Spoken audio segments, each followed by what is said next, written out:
Thank you, Paul.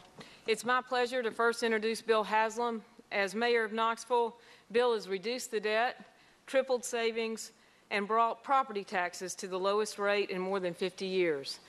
Bill is married to his college sweetheart, Chrissy, and they have 3 children.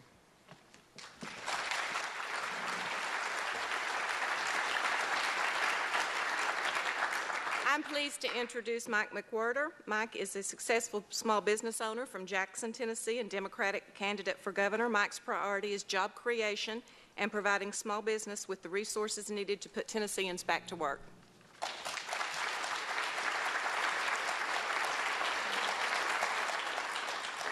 Next is Lieutenant Governor Ron Ramsey.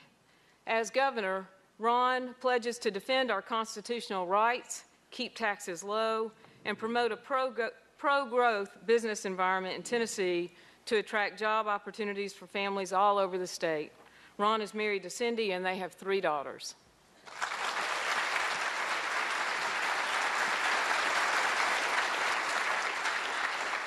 Representative Zach Want. 2020 Vision includes ideas for improving our performance in 4 areas: job creation through a production agenda, education and early childhood reading, a healthier Tennessee through exercise and prevention, and safer streets and communities.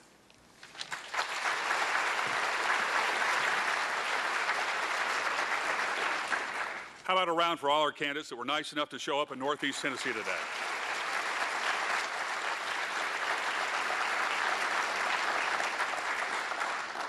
And as they say in the boxing world, now to our main event. Let's get around to some rules for tonight's forum. Each candidate will have 3 minutes to provide an overview of their campaign. After that, we will go to the questions. First up will be Mayor Bill Haslam. Bill? Well, good afternoon, and thank you very much for coming today. Those of you in the audience, I specifically want to thank Northeast State. Northeast State, in my opinion, is providing a real leadership role in what the new role of education should look like, whether it be in dual enrollment programs, in distance learning, or in specific workforce development training for specific industries. I think Northeast State is modeling where we need to go as an education system, and I'm grateful. I also want to thank the local chambers of commerce. During my last year and a half out campaigning, you have been terrific to work with me, introducing me to local companies, helping me understand the local issues. I have a great appreciation for the role of local chambers, having been involved myself for a long time, but also as mayor, I thought enough of our local chamber. Quite frankly, we just outsourced our economic development to them and took that cost out of the city government and saw them as a partner in working with us to bring jobs to Knoxville, and we've had some great success there. I also want to introduce my wife, Chrissy, and my daughter, Annie, are here with me in the front row, and very glad to have both of you with us this afternoon. When Governor Bredesen presented his last budget back in January, he said, "This is the most difficult budget I've ever presented." And if you think about it, he had been a mayor for 8 years, and now he's been governor for 8 years, so that's saying something. But I know this. The budget that one of us presents next year, I hope it's me, but one of us will present, will be far more difficult than that. Gone will be $400 or $500 million in rainy day funds that we're using in this year's budget. Gone will be $1 billion in stimulus fund. And our state will face a new time of challenge and of priority. Our job as the state is to provide quality service at the lowest cost possible. I understand how to do that, having spent 20 years in business. I also learned how to do that as mayor. When I ran for mayor, everybody said, "We're so glad to have a business guy running for mayor. We want you to go in there and run the city like a business." And everybody says that until you do it. But I learned a lot of things doing that. I learned how you can take costs out of government. I'm proud that our city budget this year is less than it was 3 years ago and 2 years ago and a year ago. I'm proud that we're doing the same city work and providing great service with fewer city employees than we've had any time in the last 15 years. That's the challenge our next governor is going to have, and I think it matters to have the right experience and the right background having done that. I also think the experience I've had in private business helped expand a company from a small Tennessee-based company to being across the country with 14,000 employees matters. When it comes to selling Tennessee, I've done that. I know that experience. I know why this is a great place to base your business because I've lived that. I look forward to the discussion we're having today. The topics we're talking about today: workforce development, education, how do we make Tennessee the best location in the Southeast for jobs, are the critical issues. And as I said, I very much look forward to our discussion. Thank you.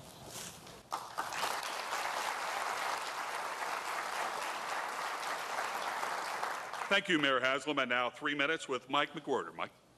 Well, thank you for having me here in Northeast State. I'm delighted to be back up in Northeast Tennessee again. I see a lot of familiar faces out there who are old family friends of ours, and I'm delighted to be here. But for those of you who don't know me, I'm Mike McWhirter, and I'm now officially the Democratic nominee for governor of this state.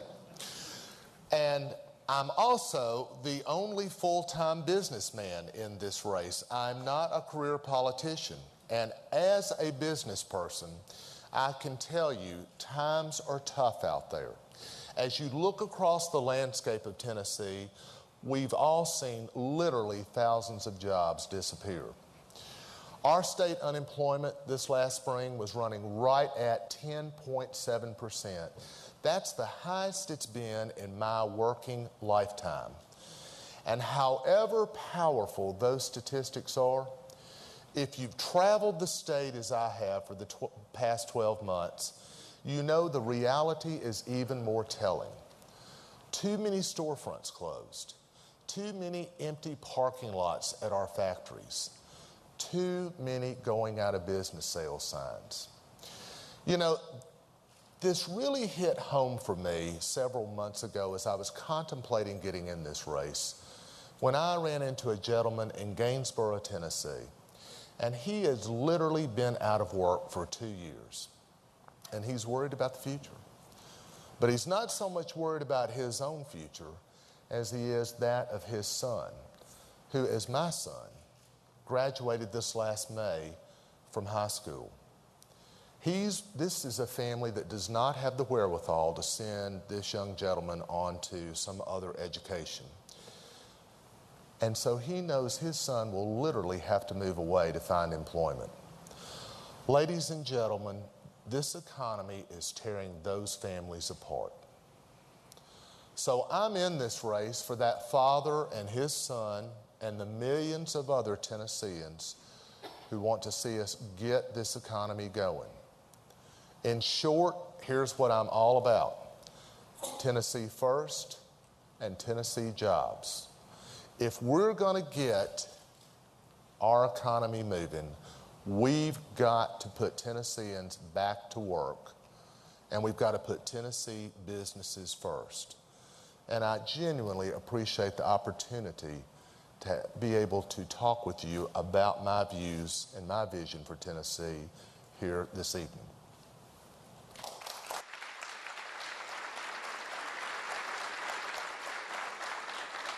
Thank you, Mr. McWhirter. And now Lieutenant Governor Ron Ramsey. Thank you, PJ. It is good to be here in Northeast Tennessee. We've been doing a lot of these forums across the state, especially the three Republicans. We were talking about this the other day with Bill and Zach and I think we've done somewhere in the neighborhood of 125 events together.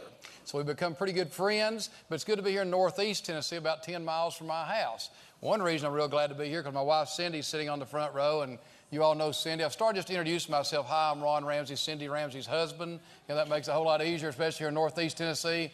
I'm also here today with all three of my daughters are here. That hadn't happened very often either on the campaign trail, especially at these forums. But Tiffany, Sheena, and Madison are all three here. Mike said just a second ago something about career politicians. Let me tell you, Sheena got married last year in June. Madison got married in May 3 weeks ago, and Tiffany's getting married in August. If you think I'm living on $18,000 a year, you got another thing coming, is all I got to say. I'm not making a living in politics. Let me assure you that's the case. It is good to be here again in Northeast State. I'm going to tell you, part of my platform is college is just about this right here, because this is all about training people for jobs. And let me tell you a little bit about my background. I grew up just up the road here, as I said, on a little small farm when I was 25 years old, literally with a pickup truck and a prayer. My wife Cindy and I started my own small business, a little surveying business. That grew and prospered, and then 5 years later, when I was 30 years old, 3 daughters later, I started a little real estate company I still own and operate today. So I'll tell you that to let you know, I think it ought to be a requirement that anybody that runs for office should have first run a small business, because they'll teach you how to balance a checkbook, they'll teach you to pay yourself last, they'll teach you not to spend more than you have, and to live within your means. And I guess I'm the only one at this table that's ever had to sign a 90-day note to make payroll. If you want to make 90 days go by fast, sign a 90-day note sometime. And I tell you that because this is about jobs, and this is about creating jobs, and I think that we're going to get a few home runs. like we've had with the Volkswagens and with the Walkers and with the Hemlocks. This is going to be about small business people really creating jobs. And places like this right here where we are, Northeast State, will be key to that as we train people for the jobs. Right here in Northeast Tennessee, I'm proud of what we've done to think outside the box. Go to downtown Kingsport with the Academic Village, working with Northeast State, working with ETSU, working with the business community, the Eastmans and others, to train people for those jobs. So I look forward to speaking to you tonight, especially here in my home audience here in Northeast Tennessee. And I hope before the night's over, you'll realize that it's time that we have the right person in the job. This is critical, who we elect to be the next governor of the state of Tennessee. We don't have time for on-the-job training. We don't have time for training wheels. And I think I am the one that can step in on day one and be the next governor of the state of Tennessee. I would appreciate your vote.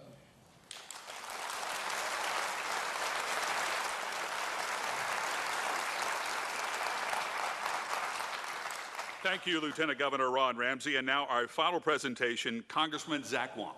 Thank you. I, too, appreciate the privilege to come today, and I want to thank you all for the warm welcome that I received out in the hall as I tried to shake hands as long as they would let me, and no matter which sticker you had on, I got a great reception here, and I think it speaks volumes for Upper East Tennessee for this many people to be here on a Monday afternoon to come out because you care about the future of our state and you care who gets elected. So thank you for coming out. I want to thank Northeast State, the Regional Alliance, the Chamber of Commerce, the credit unions, all the different partners and sponsors that we have here.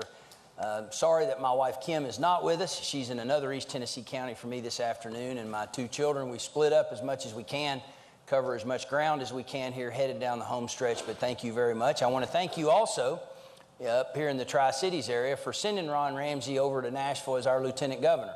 I'm doing everything I can to keep him in that position as Lieutenant Governor. Folks, the scripture says where there is no vision, the people perish. And I've been in elected office for 15 and a half years, and I got to tell you, the elected leadership of our country is lacking vision. And we need vision in Tennessee. And so I've laid it out. From the very beginning of this campaign 17 and a half months ago, I laid out what I call a 2020 vision on what we need to do to make Tennessee the most dynamic and competitive state in America. And it's very specific. It's on my website at zachwamp.com. It's a vision for a production agenda in the economy, because if someone doesn't make it, build it, or grow it, you can't service it or sell it. And for every one production job in agriculture, manufacturing, and infrastructure construction, you get 5 to 7 support and service jobs. I founded that technology corridor that was principally responsible for bringing in 3 of our state's top new manufacturing investments, Volkswagen, Walker, and Alstom, right in the heart of that corridor, because we need a production agenda to grow our economy based on our strengths, and we have plenty. We also have to improve education if we're going to be that dynamic and competitive state, and it starts for me with an early childhood reading initiative where we benchmark every child as soon as they come to school in kindergarten to see if they're reading well enough or basic math skills, and if not, we give them what's called corrective action, and we catch them up, teach them phonics, special instruction. We've got to do this, or raising standards later on will never be met. The third thing is health. We're almost dead last in health now in Tennessee. New study out, over half the 17 to 24-year-olds in our state can't even join the military because of poor health. We need a wellness and prevention agenda so that we're a healthy and productive state, and then we need safe communities. But all the while on a sovereignty platform of limited government and carve out our own future as Tennesseans. We need a strong, tough governor to lead our state, be a leader among the governors, to stand against this large central federal government that's raining mandates down left and right. Raise our own taxes, protect our way of life, preserve our values as Tennesseans as we go forward. That's why I want your vote as governor of Tennessee.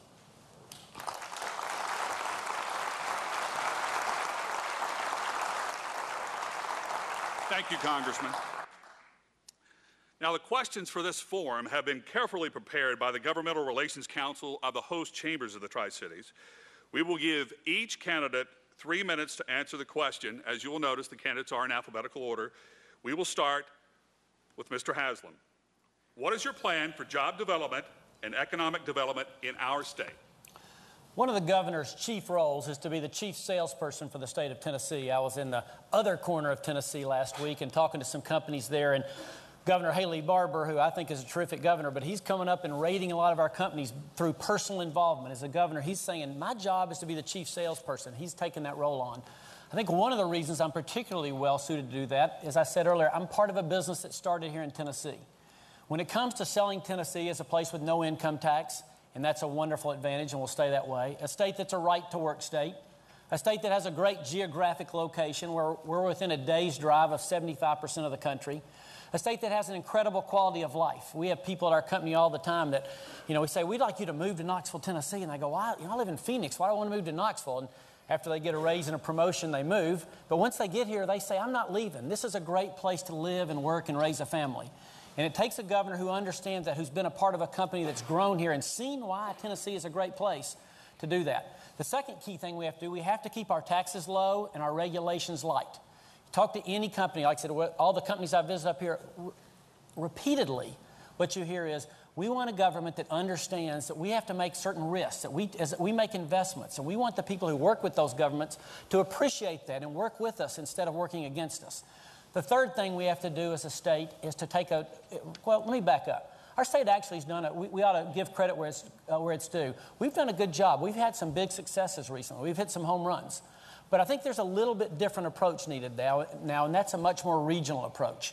Recruiting jobs to this part of East Tennessee is very different than Knoxville or Chattanooga, and wholly different than Shelby County or Memphis or Nashville.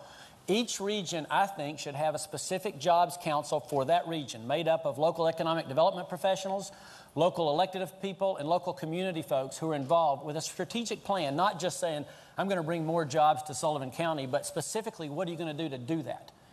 The fourth thing that we have to do is we have to focus more on workforce development. We've talked about that. That is the key.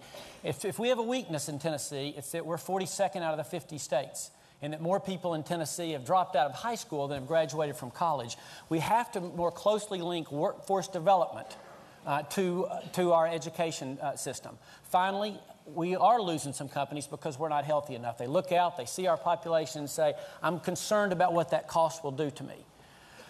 We do all that and we focus realizing that at the end of the day, it's small businesses that create jobs. I think about 60% of the new jobs that were created over the last 5 years in Tennessee were created by existing small businesses. As governor, I promise to work with those companies to help them grow and expand and reach their potential right here in Tennessee. Mr. McWhirter, what is your plan for job development and economic development in our state? Thank you, Paul. As I've traveled this state, there's one thing that is very apparent to me as I've gone in all 95 counties traveling across, and that is obviously manufacturing jobs have been disappearing all across our state. Now, I agree. We've had several home runs of late, Hemlock, Valker, Volkswagen, all of whom have located in this state. I believe the next governor of this state has to be someone who goes out and actively recruits the supplying industries for those companies. If they make headlights, or if they make seat belts, or if they make solar parts, we've got to go out and actively recruit those companies and spread those jobs all across the state of Tennessee, and we can do that. There is no question about it. The second thing I talk about is the fact that small businesses in this state deserve the same kind of tax incentive programs and breaks that we give small business when they move into this state. We've got to develop programs that will reward small business people, such as myself, when they are courageous enough to go and add additional employees. Small business makes up, without question, the vast majority of employers in this state. So we've got to make sure that we're working with them to incentivize them and give them the resources they need to add employees. And third, let me talk about our Tennessee Agriculture Enhancement Program here. It has really affected a lot of tobacco farmers all across our state, certainly in Northeast Tennessee. But Commissioner Ken Givens and Governor Breslin introduced this program, and it uses the cigarette tax to help these farmers not only diversify, but to get into other areas where they can help expand their farming operations. Ladies and gentlemen, it's been a home run in this state. It has helped so many farmers. And I can assure you, I'm going to work with Commissioner Givens to make sure that that program continues because it's important to the economy of Northeast Tennessee. Thanks, sir. Mr. Ramsey, what's your plan for job development and economic development in our state? First of all, the governor is the chief salesperson of the state. That's what I do for a living. I'm in sales, my real estate and auction business, and I'll go out and recruit those home runs that we've had. We've talked about the Volkswagens and the Bockers and the Hemlocks, but once something gets overlooked a lot of times, it's 20 miles from here at Eastman. They're investing $1.5 billion right here in Northeast Tennessee, too. But I figured this out a long time ago. This downturn we're in, if we want to grow jobs, we're not going to tax our way out of it. We're not going to spend our way out of it like Washington, D.C. seems to think. You grow your way out of it. And I'm a small businessman myself, and I figured out a long time ago, government does not create jobs, businesses create jobs. And I also understood a long time ago, too, as a small businessman, what I want out of government? Absolutely nothing. Leave me alone, get out of the way, and I'll grow the jobs. And And that's what I want to do. It's all about setting an atmosphere here in the state of Tennessee. We have to remain a right-to-work state. I've fought hard on that, actually killed a bill that passed in the state house. We have to be a no-income tax state. I've got blood on the floor on this issue. I fought a governor from my own party for 4 years to keep an income tax out of the state. When I'm governor, there won't be an income tax in the state of Tennessee. And I'm convinced that soon, if not now, there are going to be states in this union where nobody's going to live, and I guarantee you no business is going to want to operate. I mean, you look at what's going on in New Jersey and Pennsylvania and Michigan and on, Illinois, California. I want Tennessee to have that welcome sign out here and say, come to Tennessee, Mr. Businessman, come to Tennessee, family man, we want you here. And I think we can do that by setting that right atmosphere here in the state of Tennessee. I also just passed a bill last week that I can't wait to implement when I'm governor that I'd talked about that sets a small business advocate in each department in state government. As a state senator representing Sullivan County right here in Johnson County, but as lieutenant governor for the whole state, half of my problems seem to exist around businesses that have worked with state government and can't get something done, whether it's a permit from TDOT, whether it's a license from the Department of Commerce and Insurance, and on and on. I want a person in each department of state government being the go-to person if you're a small businessman and cut through that red tape.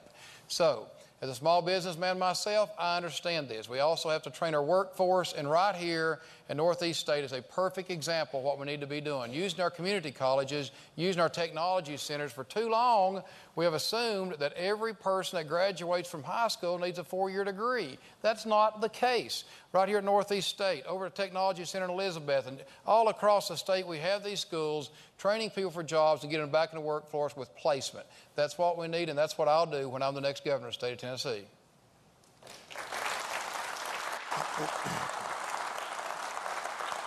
Thank you, Mr. Ramsey. Mr. Wong.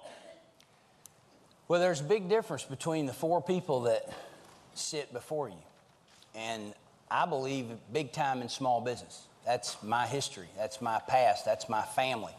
And just because you're born on third base doesn't mean you hit a triple.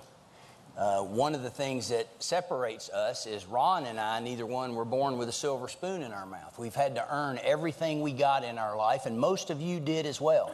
And that's the kind of governor that we need, that reaches out to grassroots, working, middle-class Tennesseans to try to help them. And I don't mind telling you, I've been in all 95 counties as well, very rural counties, which is where the pain is the worst, and very urban counties. But there are 2 corners of our state that have been left behind lately, the Northeast and the Southwest. Both the Northeast and the Southwest need the governor's attention, needs the legislature to come and focus here. EC&D, the Tennessee Department of Economic and Community Development, sometimes has a mindset that the state stops in Knoxville and that we don't need to take a 2-day trip to go all the way to Upper East Tennessee. And I see it, and I feel it, and I hear it. And frankly, people writing Memphis and Shelby County off. We need strong Northeast and a strong Southwest so that we can capitalize on all the extraordinary advantages from one end of the state to the other. You know why I know that? Because I'm from Southeast Tennessee, where 26 years ago, they treated Chattanooga the same way. And now everybody wants to take credit for Chattanooga because we rolled up our sleeves and made it a full-blown renaissance. We need that kind of attention up here. When I'm governor, we're going to have 2 assistant commissioners of economic and community development, one focused on rural economic development and one focused on agriculture, because agriculture needs to be lifted up. We have 650,000 members of the Farm Bureau in Tennessee. No other state has that kind of representation. It needs to be central to our economic development agenda. In our rural counties, we need rural broadband. We need to connect every small community interactively with the world so that you can have the quality of life of a rural town, low taxes, but you can communicate and do business. There are places all across our states you have poor cell service, no really e-communication to speak of, so we've got to do that. We've got to connect infrastructure. There are places where our county seats have bad roads to a major highway. We've got to build up the roads in rural Tennessee. We have this quality of life. We have all these advantages, but frankly, there's a great divide now between our big cities and our rural areas. It's so important that we do that, but we center our economic development agenda around production, as I said in my opening statement, because if we make, build, and grow things, we're going to have a strong, robust economy. Investments are going to be made in the southeastern United States. They're going to be made where there's a dynamic governor that comes from the middle class with an agenda to grow our state's economy. That's why I've presented myself as a candidate for governor of Tennessee. Thank you, Mr. Wong. This round, the question will start with Mr. McWhorter. How will you ensure that we do not lower the academic bar from recent successes that we've had in the state, like the Tennessee Diploma Project, Race to the Top, and other similar projects? Paul, I almost feel like that question's a setup, because I am the only member here, I think, who is a member of the Tennessee Business Roundtable. As a business person, I am delighted at what we were able to accomplish there. 2 years ago, Paul, it wasn't a setup, I promise. 2 years ago, the Tennessee Business Roundtable really focused on developing the Tennessee Diploma Project. And what it does is it raises the standards for graduation for high school students all across this state. Ladies and gentlemen, I can tell you that was the cornerstone of the application Governor Bredesen made for the Race to the Top funds. And he deserves a huge amount of credit for doing that. And Ron, I give you credit for it too. Y'all were involved in helping to develop that program over the last 2 years. And what it's done, a lot of people don't appreciate this out of Governor Bredesen, but what it's done is that he was told that there'd be 6 states who would get the funding for that Race to the Top money. And he was also told that $400 million was just about the cap you could ask for. Governor Bredesen applied for $500 million, and ladies and gentlemen, there were only 2 states that got awarded those funds on the front end, Delaware and Tennessee. The next governor of this state is going to be someone who really gets to implement that application. I've signed a pledge, as have all of these other gentlemen up here, that we will support that application, and it's going to revolutionize education in this state. And I am incredibly excited about the future for our children in this state because of that. Our state ranks so low in so many areas of education.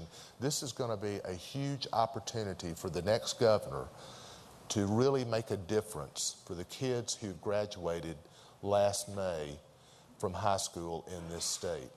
And it's going to be impactful for everybody in this room.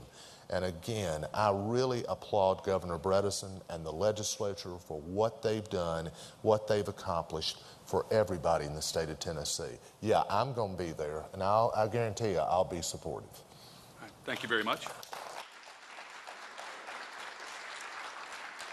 Mr. Ramsey, how will you ensure that we don't lower the academic bar from recent successes with the Tennessee Diploma Project, Race to the Top, and other similar programs? Well, this is really a twofold question. You got the Tennessee Diploma Project, then you got the Race to the Top money. They're intermingled, but not exactly. First of all, how do you make sure we keep those expectations high? By simply setting your goals high. And I'm a very goal-oriented person. A few years ago, I got elected to leadership in the state Senate, and I wanted the Republicans to gain a majority in the state Senate. The Democrats had an 18-15 majority. I've now taken it to a 19-14 Republican majority. People said it couldn't be done. But I did that by setting my goals high. And that's what this is about, too. We're competing, whether we like it or not, in a global economy. And we aren't training our kids, educating our kids well enough in science and math. And that's what the Tennessee Diploma Project is all about, setting those expectations high, saying we can do this. We're getting some pushback, I'll be right up front with you, from the education community, teachers, principals that say this can't be done. Well, if we don't try, I guarantee you it won't be done. And we've got to at least try to do this, set these goals high and get there. The race to the top money. We did a good job in the state of Tennessee putting an application together to the federal government.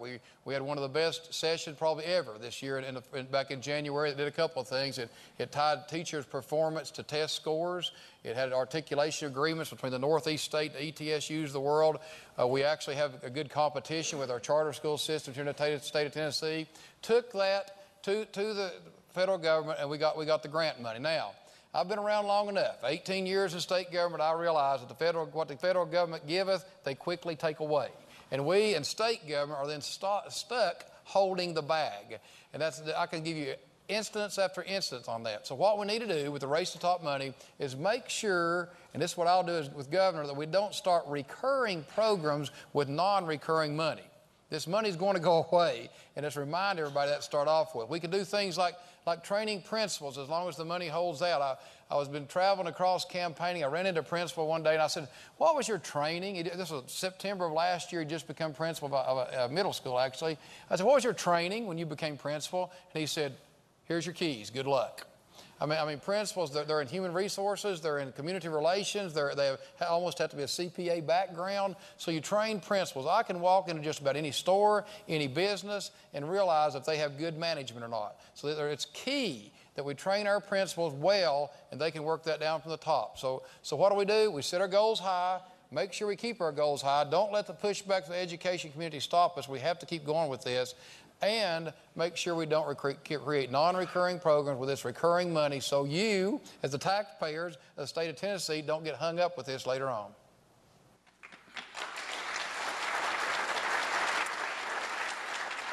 Thank you, Mr. Ramsey. Mr. Wamp, how will you ensure that we don't lower the academic bar from recent successes from the Diploma Project, from the Tennessee Diploma Project, and Race to the Top, other similar programs? Well, a linchpin of my 2020 vision to make Tennessee the strongest and best state in the nation is education. And all of my life, we've been in the bottom 10 states on education. And we've got to convince the people of Tennessee that education and jobs go together completely, and that we must improve public education, which is the state's responsibility under the Constitution. But let me say first that the model for education is like the model for a family. The model is mom and dad stay together and raise your children. Doesn't always end up that way, but that's the model. The model for education is mom and dad, educate your own children. I'm a huge advocate of home education. As governor, we're going to have a member of the home education community on the State Board of Education. We're going to make sure that they always are treated at that respectful level with other educational opportunities. But I am concerned about race to the top and making sure it doesn't end up like No Child Left Behind. As Ron said, I mean, this can be great, but let's be realistic. If 40% of 8th graders are still reading at 4th grade levels, how are we going to meet the new expectations? And that's why I specifically proposed an initiative on early childhood reading. Statistically, see, we don't test in Tennessee till the 3rd grade, really the end of the 3rd grade with TCAPs. But if a child is not reading well by the end of the 3rd grade, statistically, they're one of the 28,000 that drop out of school every year in Tennessee. And 2/3 of those people end up in our criminal justice system. Statistically, if you're reading well by the 3rd grade, you graduate from high school and you're a productive citizen. So we've got to make sure we get to this first before these other things are ever going to work. They all have tremendous potential. One of the things I'm the highest on here, besides charter schools and training and dual enrollment, is the one thing that's going to have a huge impact in our workforce development. And we're here at Northeast State. What is dual enrollment? Dual enrollment is as soon as you get to the 9th grade, you're told, this is what we expect out of you. Which way do you want to go? And if you want a 2-year associate's degree, start taking that in high school. Because then maybe only 1 year out of high school, you've got a 2-year associate's degree and a good job. My son just graduated from University of Tennessee at Knoxville a year ago. My daughter just took the LSAT last week to go to law school from UT. They're going to go for advanced degrees. That's great. But not every job requires it. As a matter of fact, most of these new jobs at Hemlock and Volkswagen and Wacker only require a 2-year associate's degree. We got to challenge 9th graders in Tennessee to say, how do you want to be engaged in the workplace? Do you want to trade? then get a skill, get a trade, be an electrician. There's a big need for them right now in Tennessee because we've got this new manufacturing sector. If you want a 2-year associate's degree, start that process now. Whet their appetite, challenge them to be productive citizens. That's what we need to do in education. Then all these other things will work as long as we've got our focus right and we challenge the next generation to be productive citizens, and don't wait until they graduate from high school. There may not be a job for them then.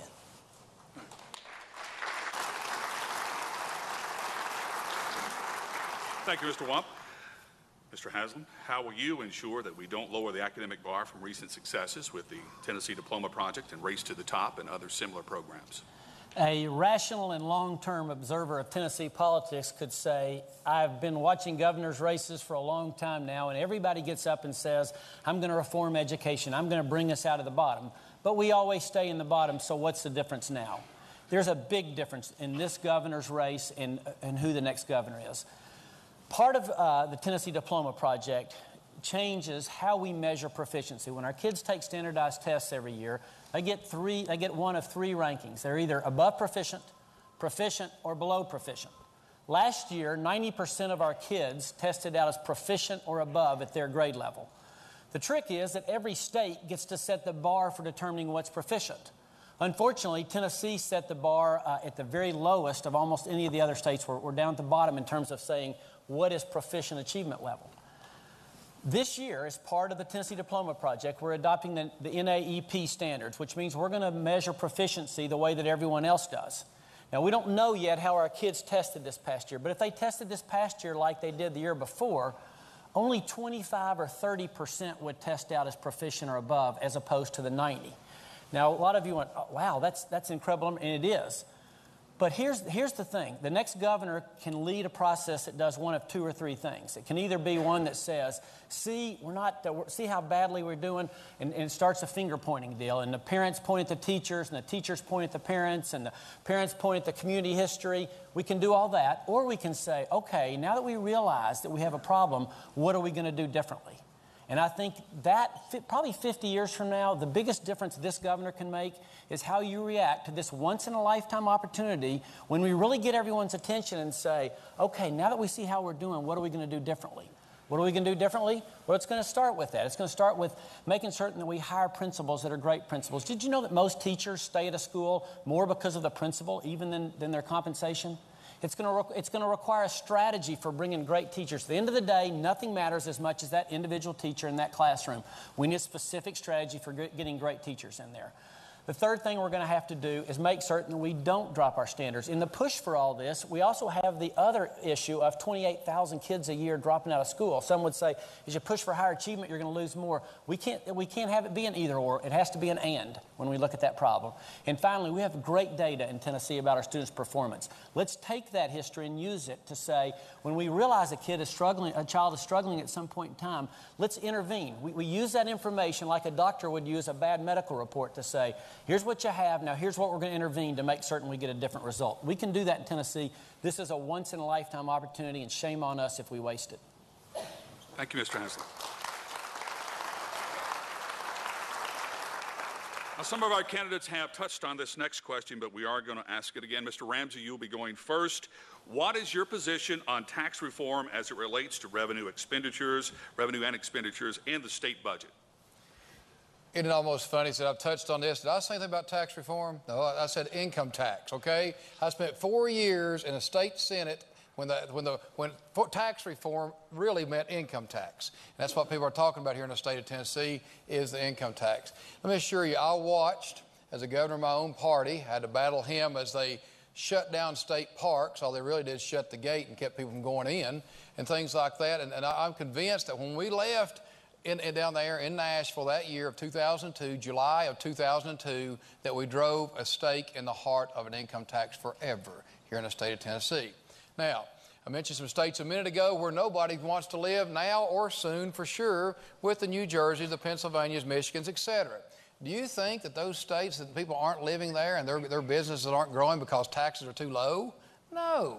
It's because taxes are too high. And that's the reason it's so important to keep our taxes low in the state of Tennessee to attract those businesses. And we can continue to do that. I've watched over the years and try to analyze what goes on in state government, we're doing relatively well compared to most other states in the union. We just had to cut some money out of our budget, but if you look around at what other states are doing, it's mild. What happens when things are going well in these high-tax states, that they tax your income, they tax your personal property, have state property taxes, things are going well, and they get way up here in a spending binge, then suddenly the economy drops off. They have much further to fall than we do as a low-tax state.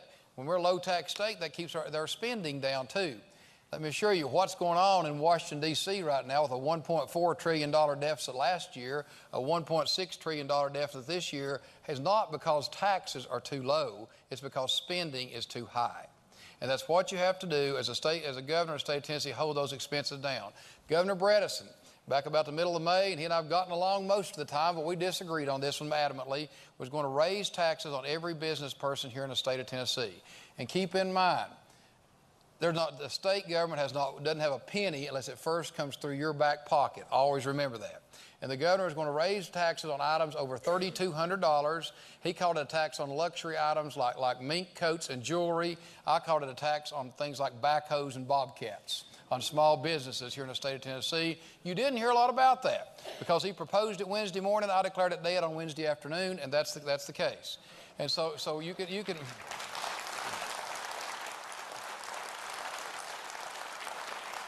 But to grow jobs, grow businesses, and make us that island of sanity in a nation that's gone crazy, we have to make sure we keep our taxes low here in the state of Tennessee, and as governor, I'll commit to doing that. Thank you, Mr. Ramsey. Mr. Wamp, you're next. What is your position on tax reform as it relates to revenue and expenditures in the state budget? Well, and I think he's right in that tax reform is like a masquerade for a state income tax. At least it sure was just almost a decade ago when it came up in the early part of this last decade, and that's another big difference between the people on the stage here. A couple of us have fought it, and a couple of others have actually supported it, and their families have supported it and run ads for it, and we can't have that. What we have to come out with here during a recession is the most austere, efficient state government we can possibly bring, because that's going to be the competitive field for new investments and for growth in our state. And we need to come out of this. You know, we've got a history in our state of every 8 years switching from one party to another and typically giving a governor 8 years. Well, that's where the changeover takes place. And you got like 20 cabinet level agencies in Tennessee, and every year everybody says to the people down below them, ask for more money, otherwise they might not give you as much as we have, and it grows like an amoeba.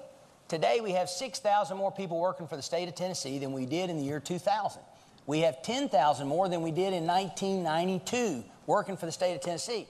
Now, 70% of all of state spending is people in the government. 60% of all of our revenue is sales tax revenue. It's way down. As a matter of fact, this $28 billion budget that they just passed is now almost $10 billion of it state revenues. The other $18 billion is passed through federal money. A few years ago when the economy was strong, the state portion was almost $14 billion. Now it's down to 10. If you've got a business and your revenues are down, you got to cut your overhead. You got to reduce your expenses. That's the problem right now, is everybody thinks, ooh, we're in great shape under strong leadership. We have a government that has continued to grow, and we have to right-size state government to go through the economic downturn over the next 2 years. This is something Governor Bredesen was going to do before the stimulus money fell out of the sky, and then he put it off, and now then he comes in and says, lift the sales tax caps like Ron's talking about, but we've got to reform the way state government does business. I'm going to talk about that on the next series of questions. And then we've got to right-size state government, and then we'll be positioned with right-to-work status and a high quality of life and all of our assets to grow our state's economy. And if you don't think you can grow a state's economy during a recession, you're wrong. Bill Gates founded Microsoft during a recession. Volkswagen's going to come out of this recession as the #1 automaker in the world because they had the guts to invest and to be bold. When you've got the advantages and the people that Tennessee has, we can grow our state's economy, but it has to come from a limited government, austere, efficient model. And that's what the next governor's got to lay out immediately. And if it means laying some people off, I'm sorry, that's leadership.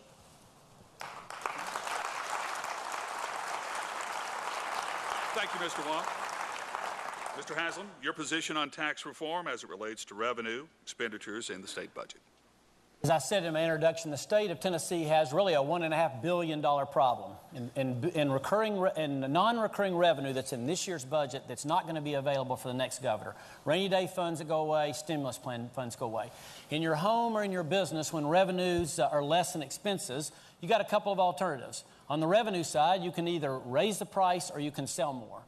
In government, raising the price means raising taxes. Let me be really clear. I am not for, have never been, and will never be for an income tax, and I'll tell you why. It's a competitive advantage for us not to have one. As I travel around the state, last Saturday I was in Fairfield Glade, a community of retired people. Nobody really grows up in Fairfield Glade. People move there from other places, primarily from the Midwest and California and New Jersey. And I started saying, why are you all here? And every one of them said, I'm here because there's not an income tax. That's why I moved here. A month before that, I was up in Clarksville at Fort Campbell talking to some retired Army officers, all of whom were helping me understand Fort Campbell better. And I asked them the same question. I said, you guys are retired. You could live anywhere. Why do you live here? Same thing. They said, Clarksville treated us like family when we were in the military. And number two, there's no income tax. Businesses all across the state. So let's be real clear. That's a competitive advantage for us not to have one, okay? Second thing is, historically, whenever the state's gotten in trouble, about every 6 or 7 years, we've just raised the sales tax. But we can't do that anymore. We now have the highest when you combine our state and local sales tax, we have the highest average in the country. Okay? We've played that card as far as it can be played, and we have to stop that. The other option for raising revenues is to sell more. And I think the economy is going to come back. I honestly do. I think we've bottomed out. But I think we're going to come back at 1 or 2% a year, not the 10% a year it would need to grow our way out of this in the next year or two. So our only real alternative is to attack the expense side. One thing I learned in business real quick, eventually every business becomes competitive, that you're competing on price. No matter what you're selling, it eventually becomes a commodity business. So if you're doing that, you better be the low-cost provider. I learned that very well in business. It's why our company has done so well. It's also a lesson that I've transferred, as I said, to city government. That's why we have a city budget that's less in real dollars than 3 years ago. I've learned how to make those hard calls in a public job, which is very different. Do it in a private world is one thing. Do it in a public job is a very different one. Our next governor, whoever it is, like I said, I hope it's me, but there's an 800-pound gorilla waiting on them in the office the first day. And there's going to have to be someone in charge who's been in charge before that handles that 800-pound gorilla called a $1.5 billion shortfall.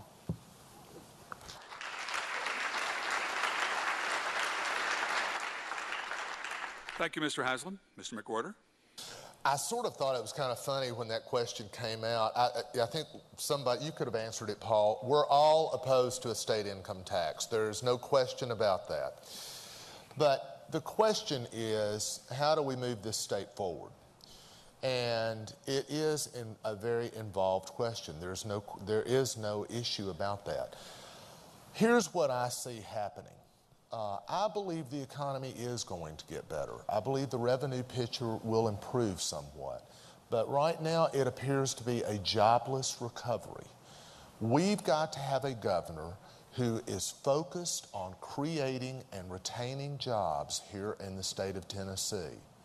That's going to be my focus. That's my program. I know how to do that. I'm a small businessman. I know where to move this state to get people back to work. And the bottom line is, if y'all will remember, when we had employment 3 years ago, and our employment was much lower, we were running such a surplus that the legislature argued up there for weeks about how to spend it, finally deciding to award block grants to the senators and state representatives to take back to their districts. If we can get people back to work, we'll have the revenue to move this state forward. Thank you. Thank you very much. Mr. Wamp, you will get the first question this round. What are your plans to fund TennCare when the Tennessee Hospital Association's coverage fee expires? You know, when Lamar Alexander ran for governor, he ran on roads and schools, roads and schools, roads and schools.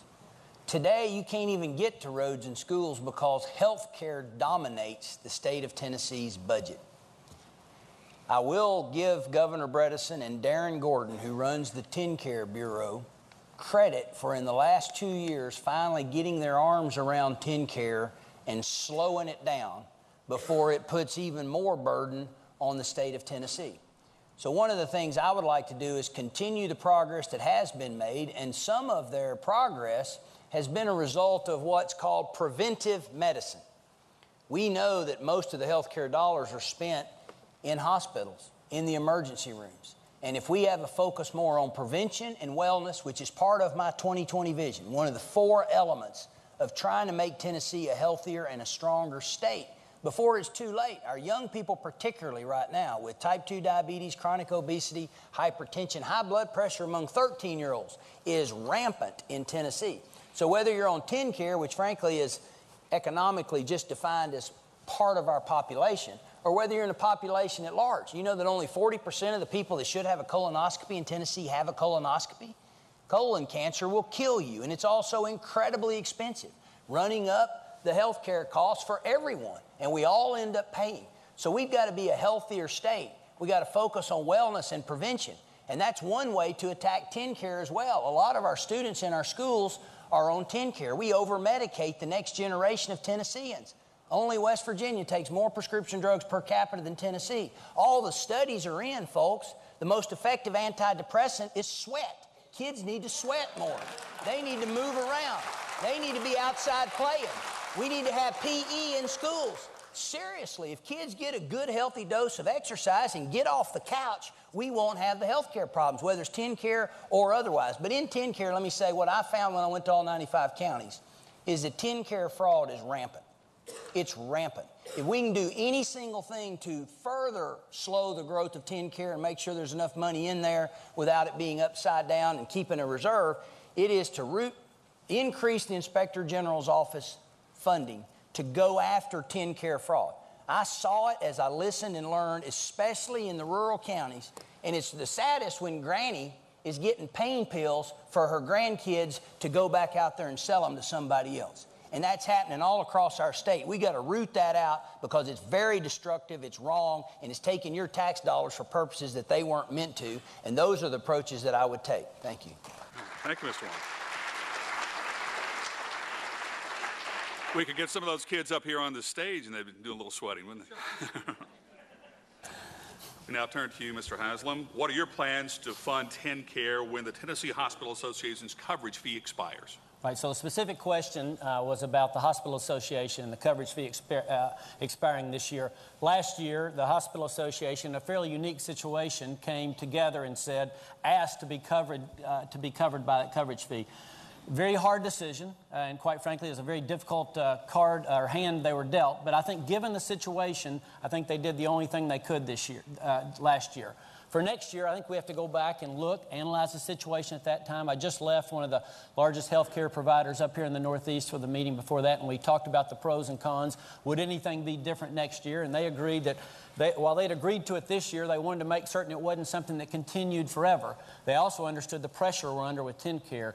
TennCare at one point in time had become about 33% of our state's budget. It was eating up every new dollar. And folks say, well, you know, isn't that good? We were covering more people. But the problem is we were taking that away from K-12 education, higher education, and building roads, and taking care of folks with mental disabilities. Government does not have this magic pot of money that every time there's a need, we can reach back and fund it. If we fund something, it's at the exclusion of something else, and that's what had happened to us with TennCare.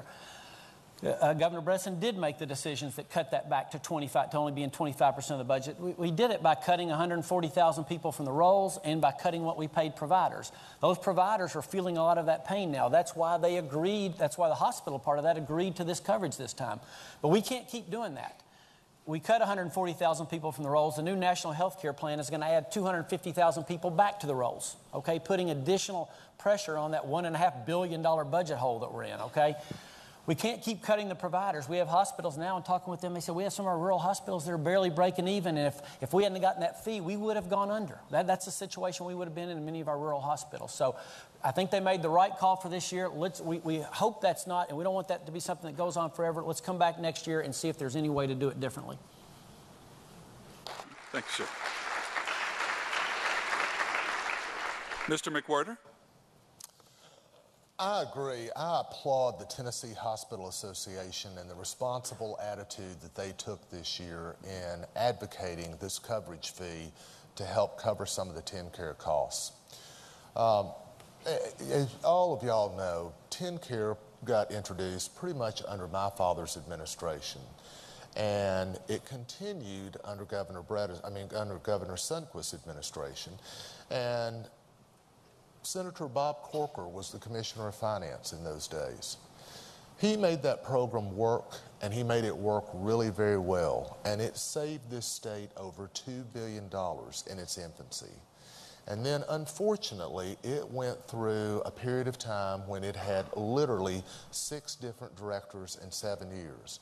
Now, ladies and gentlemen, you can take the best managed organization in the entire world, and you have that kind of turnover at the top, and the wheels are going to roll off the wagon. And that's exactly what happened in this case. And Mayor Haslam is right. When Governor Bredesen came into office, it was growing at a rate, and it was at 33% of our state budget. Governor Bredesen has got it down right in the neighborhood now of 24%, and I've talked to him about it. And it's growing at a rate that we can live with and we can sustain going forward.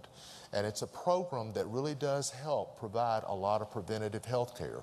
But you got to have a governor who understands that we have to keep control of that. I will tell you, the hardest job I have in my business every year, it comes February 1st, when we have to sit down and negotiate our health care benefits, our deductibles, our co-pays, what our coverage is. Being able to sit down with the spouses in our company and the employees in our company and work those plans out is the hardest thing I do all year long. But it's important to people to have health care. That is one of the essential things they look at when they're deciding where they want to work and where they want to live and what they want to do. You all know that, and I hope everybody out here has health care coverage because you know how important it is. The next governor of this state has got to be somebody who understands how to sit down and work out those kind of benefits and do it in a way that small business can live with. Thank you, sir. Mr. Ramsey, if you would fill us in on your plans to fund TennCare when the Tennessee Hospital Association's coverage fee expires. We have done a lot in the state legislature working with Governor Bredesen. Again, I'll give credit where credit's due of getting TennCare somewhat at least under control here in the state of Tennessee. It was actually about 38% of the state budget. Our goal has been to keep it at 26% of the state budget. We've done that for a few years. We did that with a couple of ways. We took 140,000 people off the rolls of TennCare. Probably some of those shouldn't have been, but we took those off to cut those down. We've actually cut what we're paying providers, and all that works. But that's kind of nipping around the edges. I think the next governor is going to be so important that he thinks outside the box on how to correct this. And that's the reason I think I have a plan that will work. We have 95 health departments here in the state of Tennessee. We have three medical schools, one in each Grand Division. Most of us in this audience today can remember when we got at least part of our primary care from our local health departments. When we were younger, that's where we got our immunizations. That's where we went for small illnesses. But now, if it's a TennCare provider, what do? They don't have a primary carrier, primary provider. So they end up going to the emergency room. The emergency room, number one, is expensive to begin with the second you walk through the door. And number two, they run all kinds of what really are unnecessary tests just to cover themselves, to be honest. So if we set up these health departments and go back to the model we used to have, use the three medical schools, ETSU, Meharry, and UT Medical School in Memphis, to man these schools, and we can go back to that model and require that these TennCare recipients go to these health departments when they have the runny nose. Let that be in our screening process. Let that be the process that will literally save us tens of millions of dollars over the long haul. This model can work. Other states still use it. We should never have gotten away from it, in my opinion, and we can go back to that. Second of all, this was mentioned by one of my opponents. We have what's called the Office of Inspector General. Deb Faulkner is the director of Office of Inspector General. We set this up maybe 6 or 8 years ago, and that's who gets out here and ferrets out the TennCare fraud. You know, we may have one of the highest prescription rates here in the state of Tennessee, but let me assure you, there's a lot of it never makes it to the patient, it makes it to the street. And we have about 6 people across this state working in the Office of Inspector General that are out here trying to find this fraud. There's not a day goes by that they don't find something, at least a week goes by, that they don't bust somebody here across this state. And that one of those busts in some instances can actually pay the salary of another inspector. We need to expand that to at least double it to where we have 12 inspectors across the state. maybe even as many as 20 inspectors across the state. It'll pay for itself in more than one way, pay for itself in what we pay as taxpayers for streets, for drugs that make it to the street, and it'll pay for itself in another way by keeping those drugs off the street, keeping those people out of prison that we pay for forever and ever. So if we go back to our health department model and go back and enlarge the Office of Inspector General, I think we can drastically cut what we're doing, and as governor, I'll be willing to do that.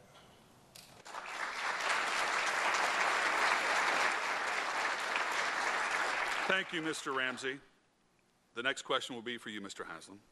Tennessee is a beautiful state. From Memphis all the way to Mountain City, it is jam-packed with parks and lakes. How will you address the quality of life issues that we all love, like nature, history, the arts, if you become elected governor? It is a gorgeous place, and more than that, it's a wonderful place, as I said earlier, to live and work and raise a family. One of the things I learned real quick as a mayor is one of my primary jobs is to make the city of Knoxville be the choice of people where to live. You know, nobody has to live, or a few people do for a little while, but most people don't have to live anywhere. They can pick up and move. They can move out of the city limits to the county. They can move out of the county and go somewhere else. My job was to make Knoxville the place of choice for people to live. And we've done that by focusing on quality of life, by making it the kind of place that people say, this is a wonderful place to live and to raise my family. So what do? Forever Knoxville kind of went through this process of wanting to be like someone else. We want to be more like this city, or we need this attraction that they have. And finally we decided, you know what's best? Is just be ourselves. And so we put a new focus on our downtown as the heart, not just of the city, but the entire region. And now if you'd gone down there last Saturday, you would have been a part of the International Biscuit Festival, you and 10,000 other of your closest friends who were celebrating the biscuit. Or you could have come the other night and been a part of a concert series that had 7,000 or 8,000 people. Or you could have wandered down to our art district that brings people together celebrating the arts and culture of our region. We also set up something called a Legacy Parks Foundation because, as you said, the whole parks and greenway system is such a crucial part of why people choose to live somewhere. We started something realizing that the city and the county couldn't fund everything. We set up something called the Legacy Parks, a private foundation to work hand in hand with us in government. And so we've done things like save the sites of 2 Civil War forts that were up on top of ridges that people were talking about using for other purposes. So we saved those Civil War forts. We've built new soccer fields and baseball fields, all working hand in hand with private folks who realize that, like us in government, the quality of life is what determines where people want to live. When we go out to recruit businesses, at the end of the day, they want an educated workforce. They want to make certain they have competitive advantages for their product, but they also want to make certain it's a place that their employees want to live. We recently brought a new 400-person firm to Knoxville, and the main thing they wanted to talk about were all the quality of life issues. Tell me what our folks can do if they live here. I was thrilled when they said, we get it, we see what you're doing, and we're coming to Knoxville. Thank you, sir. Mr. McWhirter, again, the question addresses the quality of life issues here in the state involving nature, history, and the arts to keep those alive. I know I sound like a broken record sometimes when I keep talking about jobs, but I can tell you from my own experience in Jackson, Tennessee, of being involved with the Chamber of Commerce there and being involved with the Jackson Energy Authority there and recruiting jobs into that market, and then watching what my father did when he was governor of this state. These issues are key. They may not be the top issue. These industries come in and they may want to talk about property taxes, water pressure. They may want to talk about education and what training is available. But once you get past that level of involvement with them, then they want to talk about quality of life. And that's what you're really competing against when you're going after industry for this state. When you're asking industry to move in here and stay here, these are major issues that they are hugely interested in, and we have to give a lot of attention to it. I served on the Tennessee Performing Arts Center board, and I saw firsthand how that board interacted with the Nashville Chamber of Commerce to help promote Nashville, Tennessee. I know that the Orpheum, when it was renovated up here, was done with funds that basically came as a result of my father wanting to support that. My dad didn't grow up with a whole lot of arts background. He'll be the first one to tell you that. but he's been really proud of the fact that he's been able to participate in projects like that and help to build the Tennessee Performing Arts Center and help fund the Orpheum here. It's a legacy of my family, and it's one that I guarantee you I take very seriously, and I understand how important it is to the quality of life. But ladies and gentlemen, I understand from a practical standpoint just how important it is to bringing jobs into these communities. So it will be a commitment of mine through my administration.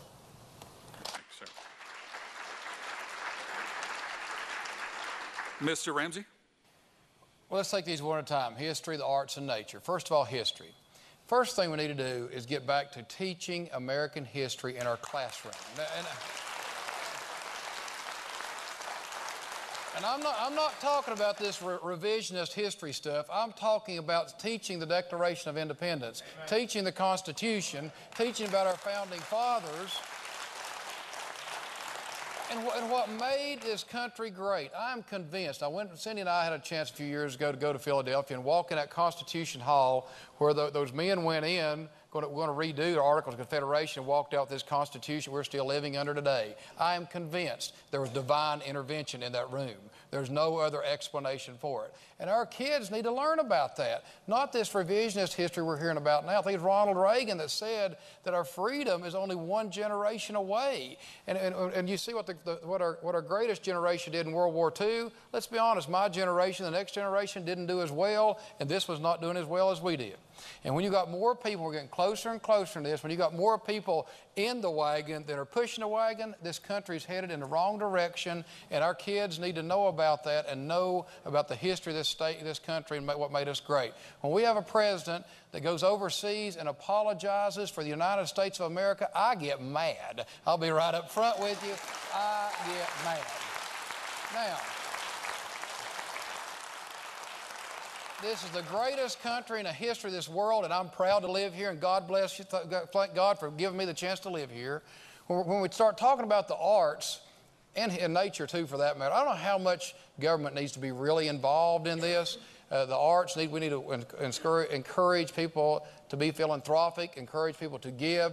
We did set up one good program here in the state of Tennessee a few years back, and where part of that money, and you choose to do this, and I'm fine with that, goes to the arts here in the state of Tennessee, and that's the vanity plates that you see.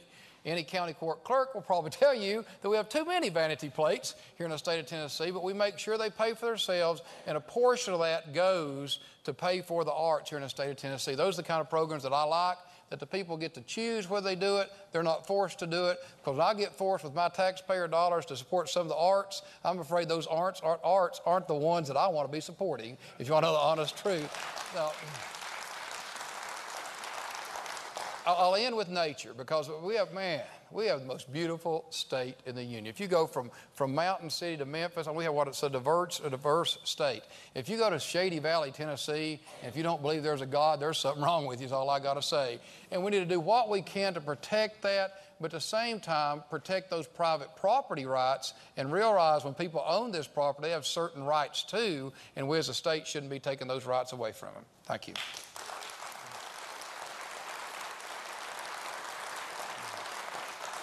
Thank you, Mr. Ramsey. Mr. Wong? I've been with him 125 times, and that was actually the best answer he's ever given. I applauded 3 times. So, history, this is kind of a fun question. So here's a little history. My father's great-great-grandfather, Enoch Aldridge, was born in Pikeville, Tennessee in 1807. My mother's great-great-grandfather, Nathan Aldridge, was born in Blount County in 1822. Enoch and Nathan were brothers. So my family tree is a circle. I'm an authentic Southerner. I wondered growing up why my grandmothers both maiden names were Aldridge, and then I found out later on, but they were born in Tennessee. Got a lot of Cherokee Indian blood in my veins. Absolutely love history. My whole 15 and a half years in Congress, I took 1,700 groups of Tennesseans through the Capitol, talked so much about American history that, frankly, things followed. I named the largest room in the Capitol, Emancipation Hall, to honor the slaves who built the Capitol. I can take you through all these things. Cherokee specifically, rewrote the National Trail of Tears legislation to make sure that bell and bends that go across Tennessee were in the statute. Brought the Cherokee Memorial Park to Blythe Ferry on the Tennessee River, where 9,000 Cherokees cross the river. Moved Moccasin Bend to the National Park System. Frankly, in the last 15 and a half years, Lamar Alexander and I have the two strongest records in the United States Congress from our delegation in Tennessee on preservation, conservation, history, making sure that we set aside these special places. I'm going to be a strong conservation governor because let me tell you, that is economic development. If we preserve these unique and special places. And it is incredible, God's gift of creation in the state of Tennessee. I'll also tell you, though, that water is a precious, precious resource. I live in Chattanooga. Those Georgians are trying to get it from us. We ain't going to let that happen. This is an important thing to keep our water resources and to keep that water and this air clean and protect these mountain resources so that this quality of life issue is very important. Tourism can grow dramatically if we protect this in our state. And then we get this production agenda going, tourism will follow. We can actually strengthen our economy. I grew up in a musical family. My brother, every time somebody says Louis Wamp, I know they're going to talk about the dobro or the mandolin.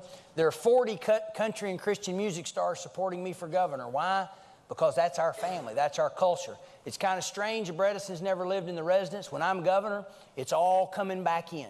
It's our music, our culture. The Lord is coming to the residence of Tennessee's governor's residence because that's what we need to do. Music is a way. Music is Tennessee.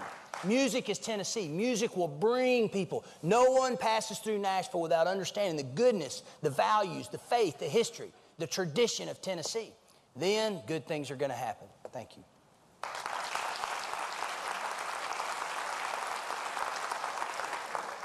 Mr. McWhorter, you mentioned your father a second ago. This is probably a question he had to answer during his term. What is your position on the current structure of state government? Do we need to add, reduce, or do you plan to merge departments? You know, as a businessman, I well understand the efficiencies you have to look for. And as a business person and as your next governor, I can assure you I will look for every savings and every efficiency I can possibly find in state government.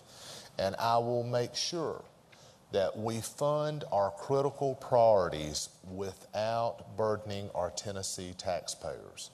You don't create jobs in Tennessee by burdening small business and families in this state. And so you've got to have a governor with a business background who understands where to look for the efficiencies and where to look for productivity in our state. That's my background. You know, I run a small business. I serve on the Jackson Energy Authority Board. We do everything from water to wastewater to natural gas to electricity. We're all about industrial recruitment, and we're all about how we get that done efficiently so we can attract jobs into Tennessee, into Jackson, Tennessee in particular. I serve as chairman of the board, or I did until last month, of our local community bank there, and it's got several hundred employees. And I can assure you, we look at all times about how to find savings and efficiencies to make our companies more profitable for the people so that we can have profit sharing for the people who work there. So as a business person, I feel like that gives me the skills to really look at state government, to evaluate what we're doing and how we need to set our priorities in order to move this state forward. Thank you, sir. Mr. Ramsey, what's your position on the current state government? Do you plan to add, reduce, or merge departments? Well, obviously don't plan on adding any state departments. As a matter of fact, the next governor is going to have no choice but to merge departments here in the state of Tennessee, and I've been talking about this across the state. You know, as was mentioned before, the Obama administration, its wisdom, dropped about $1 billion on our table here in the state of Tennessee with, I guess, our grandkids' money we're into now. We're borrowing, and it's stimulus money, and that money is going to run out January of 2011. Guess when the next governor takes office? January of 2011. So we better be ready to go on day one. We're going to have to merge departments. We can look at things like we've got labor and workforce development and economic community development. They're training for jobs. They're trying to recruit those jobs. We can merge those two together and save some money there. I can look out my kitchen window and see the Department of Children's Services and the Department of Health and the DHS in the same office building. Merge those together. That's exactly what the next governor is going to have to look at. And we're going to have to think outside the box on how we do other things in state government. Last week, we passed a bill in the state Senate at my encouragement. Senator Bill Ketron from Murfreesboro actually carried the bill, but it's a bill on how we buy things here in the state of Tennessee. I worked closely with our comptroller, Justin Wilson, and with others, and looked at what other people are doing across this nation. Right now, we have a hodgepodge, to say the least, procurement system here in the state of Tennessee with literally thousands of state employees that have the right to buy things.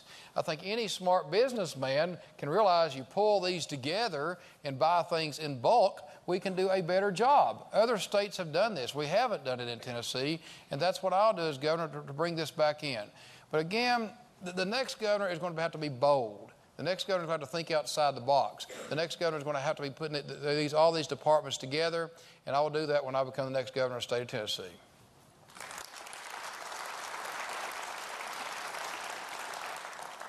Mr. Wamp, your position on the current structure of the state government. Well, as a leader, I've tried to be a best practices person. Follow what is working elsewhere and go and ask questions and try to implement it. So I'd read where the state of Georgia, under Sonny Perdue's leadership, and by the way, they called him one-term Sonny. He was outspent like $20 million to $3 million. They didn't think he was going to win, and he won. And they said he'll never get reelected. He's now serving his 8th and final very successful year as governor of Georgia, but he had moved under the Pew Center ratings of efficient run states, Georgia from the bottom half to number 8 out of 50 states in government efficiency, and I wanted to find out how he did it. I went down and met with him. I've known him sometime. Actually, his son's supporting me for governor. He's a Tennessean. And Sonny said he brought in a guy named Jim Lentz, who was a retired Bank of America executive, and he said, follow the Pew Center recommendations and do a full-blown audit of Tennessee, of the state of Georgia. All of your assets, liabilities, leases, everything, and a full-blown audit of what we have and try to make it more efficient. They've been highly successful. So I called the Pew Center after I met with him and heard this whole story, and I said, tell me about Tennessee. And sort of like what Ron said, they said Tennessee is a textbook case on the need for procurement and contract reform. You're wasting tens of millions of dollars, antiquated systems. It's not efficient. It needs to be reformed, and we can tell you how it needs to happen. And Senator Ketron, just a few weeks ago, introduced the legislation to begin this process because it desperately needs to be done. So we need to reform the way state government does business. We need to right-size state government. And again, I have 6 former commissioners that are on my state steering committee, and they tell me, every one of them, that there are very few exceptions where if you just ask the agency heads, we have to reduce the budget by 5%, that they will still not be able to do that. They will be able to meet basic services by reducing that. Again, we've got far more employees today than we used to have, and other than attrition, there's been very little downsizing in state government, so we're going to have to shrink it. There may be opportunities to consolidate and make some changes, but first thing the new governor needs to do as soon as they're elected, before they're ever sworn in, is literally get the best people together and say, stop the trains, don't fill any open positions. Because there's a lot of changeover after an 8-year administration. Don't fill any open positions. We're going to start this thing and reform it as best we can to start from the most limited government, austere place we can get so that we can hold the line on taxes.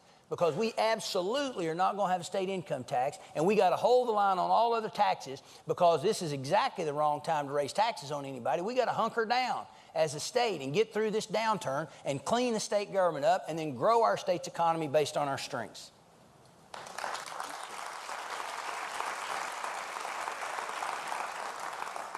Mr. Haslam, your position on the current structure of state government?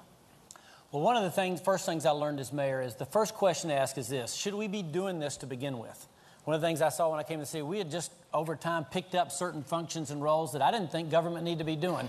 We also had picked up certain buildings and assets that we didn't need to own. So there are some buildings that we sold, took that money in, started collecting property tax on it, quit having to maintain it. It was a triple hit. So that's the first question, is should you be doing it to begin with? The second is, Are you doing it as cost-effective as possible? I do think, and we had some success combining some departments, but quite frankly, it was usually with folks at the top of those departments. The people providing services have to provide the services regardless. So the next question you ask is this: what role are you playing in government? Are you taking care of a direct service? Are you providing a regulation function, or are you providing an administration function? I'm pretty confident if you go look at state government, no matter what the department, whether it be TDOT or mental health or whatever, most of the growth has been in administration and regulation. Well, I think that's the wrong idea. That's where we've gotten in trouble.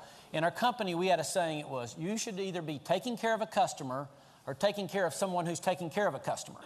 But it all goes back to the customer. It's the same thing in state government, okay? Unfortunately, we don't think of people as customers, but they are. And our job is to make certain that we have a state government that's set up to take care of those customers, and that we've minimized the number of people in administration and regulation. As it said, we're going to have to do that. We're going to have a smaller, regardless of who the governor is, we're going to have a smaller state government. The issue is to do it smart. I don't think it's smart just to go department by department and say, take 5% off. Governor Bredesen's done that once or twice already. I think we're at the point where most of that low-hanging fruit is gone. We're going to have to go back and be much more surgical, looking department by department, top to bottom, how you do that. I think we can do that successfully in Tennessee because we don't have a choice. We're going to have a much smaller state government. I think it matters, again, to have someone who's been there before doing it.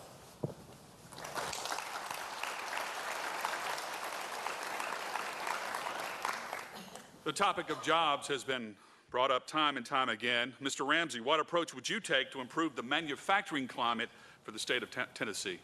Thank you, Paul. First of all, we do need to realize, whether we like it or not, we are in a global economy. We're in a global market. A huge percentage of what's produced right here at Eastman goes overseas. We need to realize that, because we aren't just competing against other states, as it was in the 50s and 60s, and maybe even in the 70s. We're competing against other companies. If you ask companies, why are you not in the United States? Why are you moving? And a lot of people think it's low wages. That's only a small portion of it. It is the regulation and those taxes that we have here in the state of Tennessee. So we need to keep Tennessee a low-tax state. But we also need to understand, too, that we're putting regulations on businesses here in the state of Tennessee and the nation as a whole, but in particular here in Tennessee, that especially when we're talking about environmental legislation and environmental regulation, that we're using good science and not emotion. And I've seen this play out in the General Assembly time and time again. Because the one thing that manufacturing needs here in the state of Tennessee is a good, reliable source of energy, and hopefully cheap energy. We see what's going on in the Gulf right now. It's atrocious. It's appalling. It's maddening. And all of us get upset about this. I don't know who's at fault, but we need to find out and fix it quickly. I saw where Lamar Alexander said something the other day, and I'd already said this the day before, ironically enough, that when a plane crashes, you don't quit flying. You figure out why the plane crashed and fix it. And what we're doing right now in the Gulf, what's going on out there, you find out what went wrong and you fix it. A Katrina came through a few years ago, wiped out several oil wells, not one drop was spilled. So it can be done. And when it comes to reliable energy, like up at Eastman here, they need reliable coal. And when you've got 200 years worth of coal in the ground, a 200-year reserve, and we know that, we need to find a reasonable and responsible and clean way of getting that coal out of the ground, the same as we're getting oil out of the ground, so we aren't buying our energy from countries that want to kill us. It really is that simple. So we need to make sure we keep our regulations low, keep our taxation low, have a good, cheap, reliable source of energy, and at the same time protecting the environment. It can be done. It can be done. I'm only 54 years old myself, and I remember when Boone Lake wasn't hardly as clean as it is right now. I can remember when Beaver Creek coming out of Bristol, I think you walk across it. So you can do this and use good science, yet at the same time not go overboard. And I think that's what I want to do as governor, because I think TDEC over the last administration has definitely been out of control and is working against business instead of trying to work hand in hand with business and see how can we help you, so you can create jobs here in the state of Tennessee. Thank you.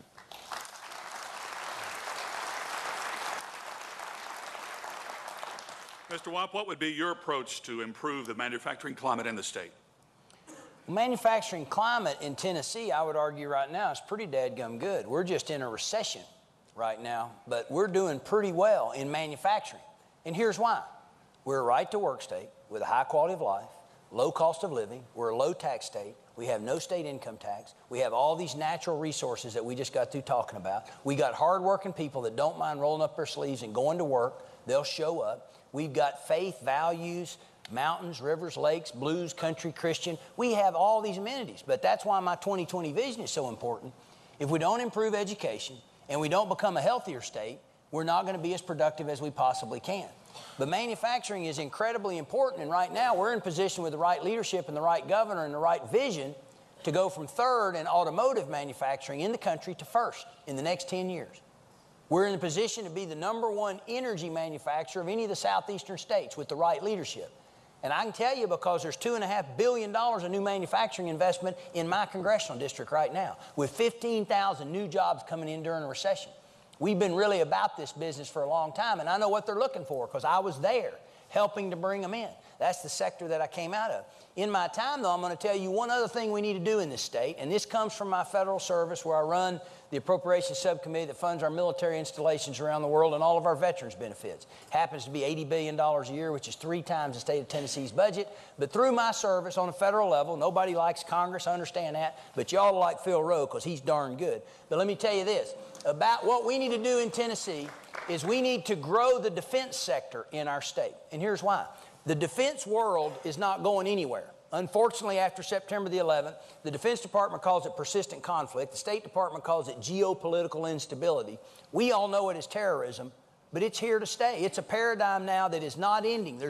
We don't know when or where. The defense and homeland security sectors of our country create a resiliency in the economy. It's a $50 billion a year impact in Alabama just because of Huntsville. Direct flow of funds, $50 billion a year. Look at Texas's economy. Best in the country right now because they're a no state income tax state and they got a strong defense sector. We need to grow the defense sector in our state based on these strengths. I can see the major defense manufacturers. You want the Saturn plant? If the auto industry doesn't recover, put it back into a defense application. Grow the defense and homeland security sectors in our state with the right leadership. We'll have a more resilient economy. It won't flow up or down because that's not going anywhere. And we've got all these strengths and we've got the workforce. It's a way to grow some of these sectors in our state as defense and homeland security. That's vision. And that comes from a deep understanding that I've gained through my service. That's why I want to be your governor. Thank you, sir.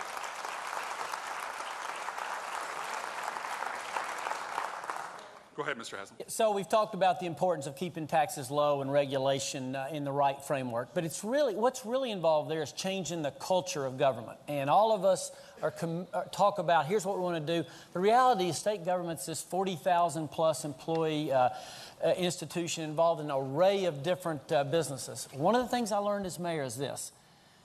There's a lot of employees out there who see themselves as part of the bureaucracy, and they're okay with that. When I became mayor, I was real concerned. Our whole building review plans and inspections department had a bad reputation around town. And I'm thinking, these are really important folks because if we're going to grow in Knoxville, somebody has to see the permit, approve it, make certain it happens. And yet we had a reputation there for being real slow about making things happen, and something would sit on somebody's desk forever. And so I went in and talked about the importance that application that's sitting on your desk, somebody's got a real investment. They got backhoes there waiting at the site, bulldozers, they got employees, they got a note at the bank. Somebody is waiting on you. And they said, oh, okay, well, didn't understand that. But anyway, I went down and talked to the whole department, spent about an hour preaching my heart out. And as I'm walking out the door, somebody says, hey, Mayor. I said, yeah, I was here before you got here, and I'll be here after you're gone. The message being there's some of us that outlast those of you who are elected. But over time, we have changed that culture, and that's what you have to do. You have to elect the right person who has experience hiring a great team of management. All of us as governor, at the end of the day, we can do a limited amount of things. The most important thing we'll do before we ever go into office is hire that team of commissioners who will lead departments. They then help make certain that everybody through the organization is pointed toward that one goal. Our goal is to make Tennessee the best location in the Southeast for jobs. We can do that. But we have to understand that the world has changed and it is a much more competitive place. I was thinking, as somebody was talking earlier, I was at one of your neighboring companies over here at Domtar Paper not long ago. And as I was walking through, I'm thinking, this is sure not what I thought a paper plant would look like. Incredibly automated. When you saw employees, they weren't out doing a lot of heavy manual labor. They were all back behind computer screens making certain the process flowed right. It made me think, We have companies that have made huge investments. The world has changed. It's become much more competitive. And we need to have a state government that recognizes that and also is helping prepare workers to fuel that job growth in the future. We can do that in Tennessee. The last thing I'll say is this. The way you grow anything is you build on existing assets. One of the things I would do as governor is take those strengths we have, whether it be a large company like an Eastman that's here or a fast-growing company that's throughout the state. And let's figure out, who do we know that needs to be close to them? During the campaign, I bet I've talked to 6 different people who have said, my business used to be in China or the manufacturing part, but I've moved it back here because I found a Tennessee company that I can take care of, and being close to them gives me a competitive advantage. That's the way we need to leverage our existing assets. Thanks.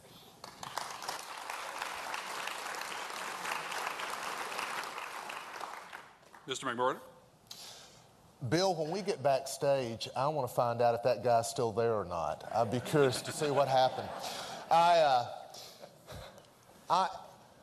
There's no question about the problems with manufacturing in this state right now. We've literally seen all kinds of jobs disappear across our state in our rural counties.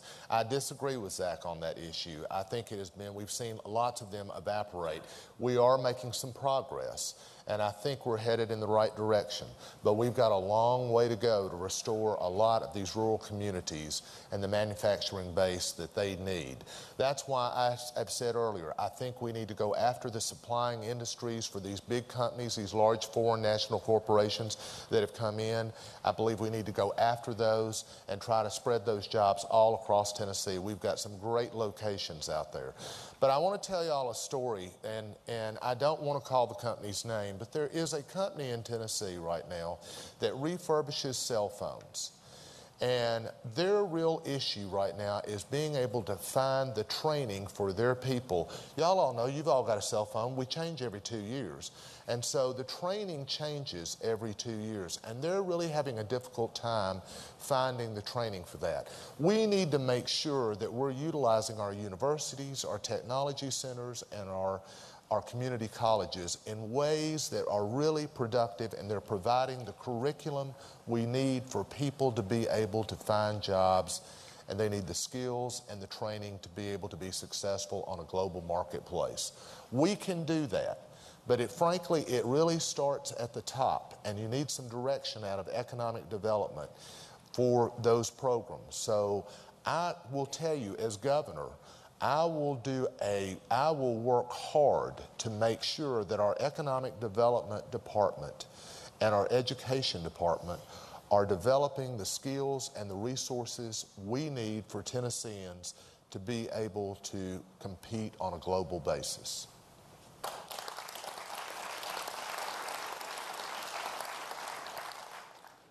As you know, we are doing this live, and we need to move the program along, so all 4 of you have been tremendous today. I've got one final question before we get to your closing statements. And it's a serious question that faces us all. We will start with Mr. Womp. How do you propose to pay for the new health care bill? I don't propose to pay for it. As a matter of fact,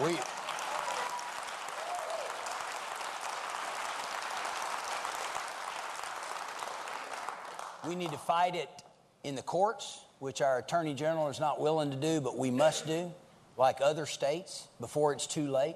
We need to fight it legislatively, which the legislature has begun the process to do.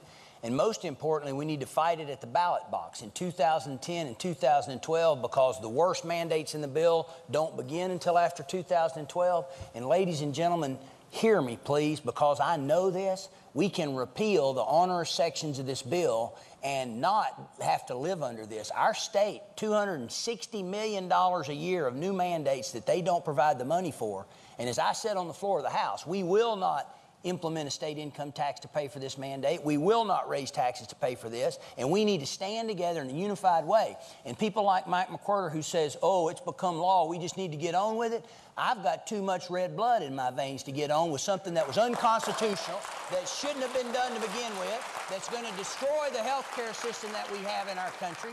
And we need a strong and tough governor that knows the nuances of this, someone who has been there fighting it the whole way and understands exactly how it works, to help these other governors. This is why the National Governors Association next January, when I get there, Job one needs to be sovereignty for these states. Our founding fathers would want nothing else. They warned us about this. They said we'll never be defeated by a foreign enemy, but we could be at risk from within. And let me tell you, when they start mandating that you buy anything out of Washington, D.C., and they mandated it by the force of law that every citizen in this country has to buy something, and it's called health insurance, that is unconstitutional, no matter who's hiding from that fact or not. And before it's too late, I want Rahm Emanuel and these people that came up with this thing to end up seeing a sea change in this country to protect our freedom and, frankly, our state sovereignty. And I want the states to stand up loud and clear and say, quit doing this. When they sent the stimulus money down, they sent a mandate to the states that we had to change our unemployment compensation law or we couldn't take the money. That should have been a warning sign right there, that they were going to tie money to these requirements. That has always been a state issue, state unemployment compensation, but they federalized it. They're federalizing everything. And Reagan said it best, a government that's big enough to give you everything you want is a government big enough to take from you everything you have. And I got to tell you, Tennesseans, if there's any state in the union that ought to lead the charge to stand against this kind of onerous, out-of-control federal overreach that the people are responding to today, it's Tennessee. And I'm glad I'm a Tennessean.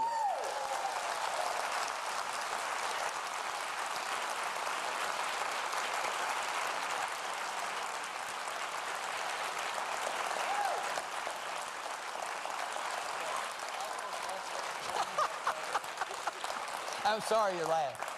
Well, obviously, I asked the right question. Yeah. Mr. Haslam, your turn. Well, I think Zach's right. The first thing we do is don't accept it's going to happen, and I think we do that. We use every possible means to fight it, and I think the most likely and the best scenario, again, I'll agree with Zach on that, is the 2012 election. Who we elect to Congress, who we elect as a president is, I think, will determine that more than anything else. So if you ask for one specific application, let's make certain we elect a different president and a different Congress in 2012. That starts off. You know, number two is we have to be able to define, when people talk about sovereignty, they think, oh, you're talking about, succession. That's not it. What we're talking about is a very clear delineation between what the federal government is supposed to do and what the state government is supposed to do. The problem in today's world is state and local governments, because we have to balance our budgets, we're living within our means, and we're not pushing off anything that we can't pay for. The federal government is not, and they're doing all sorts of things and not living with the consequences. If you asked all of us, one of the things that bothers us the most about the country would be this: we're not living with the consequences of our decision. When Lamar Alexander got up on the floor of the Senate, because he'd been a governor, he knew. He said, I think any senator who votes for this health care plan should be sentenced to go home and be a governor for 5 years and live with the consequences, because he knew what it would be like. That's what we have to do, is define to Washington what that's going to be, what's going to happen there. So within that, we still are going to have to, regardless, even if that health care plan hadn't happened, the challenge for us going forward financially is going to be the increasing cost of health care. We have to do everything we can to address it, including looking at tort reform, including adding in personal responsibility. It's crazy that we have a system where it doesn't matter what you pay for something because you're not paying for it, somebody else is. And because of that, our costs keep going up, and we have to address that.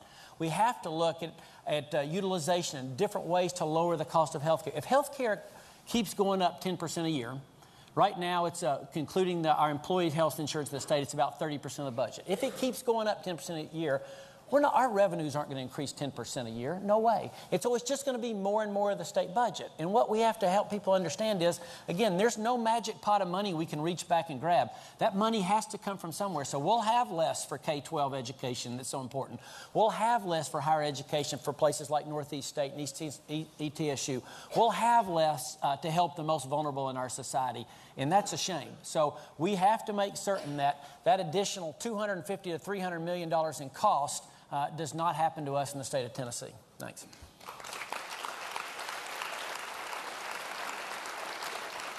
Mr. McWhorter. You know, one of the absolute statements I can make in front of y'all here today is that I know I'm in total agreement with Ron Ramsey here that Governor Bredesen would have made a great Health and Human Services Commissioner for President Obama.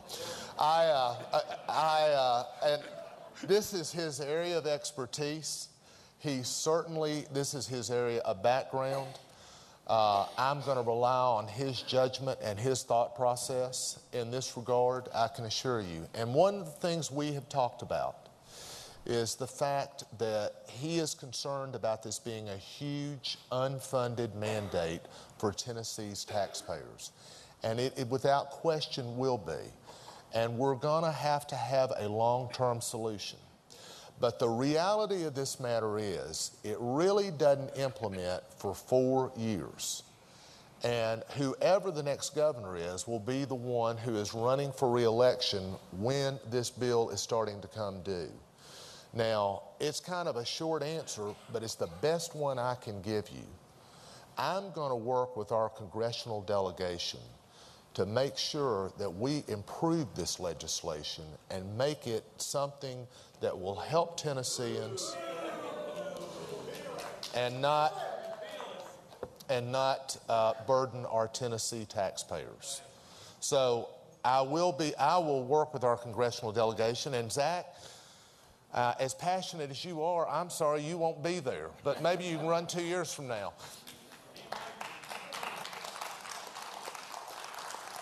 Mr. Ramsey, we'll give you the last word. I wish I had the first word, but I'll take the last word, okay? I mean, put it that way. Because I really do. This is one that gets me fired up, too. I'll be first one to admit. You're exactly right. There is no way the state of Tennessee can do this. It just can't be done. By the way, I guess y'all got this when Mike McWhorter said Bradis would be a good HHS secretary. Guess who'd be governor right now? But anyway, so I think it would have made a great one, okay? Some of them didn't get that one. I think it would have been great, okay? Look, folks. We're talking, the federal government, in its own estimate, are saying this is going to cost us $300 million a year. That's you all as taxpayers of the state of Tennessee. I've been in state government long enough. When the federal government gives you an estimate, at least double it, okay? Every time that's what happens. And this meant so much to me that just about a few weeks ago, I came off my dais presiding as lieutenant governor, came down to my seat on the Senate floor because it meant so much to me that I wanted to be the one to do this. And I carried the resolution on the state Senate that urges our Attorney General to join with 19 other Attorney Generals and sue the federal government over this blatantly unconstitutional health care plan.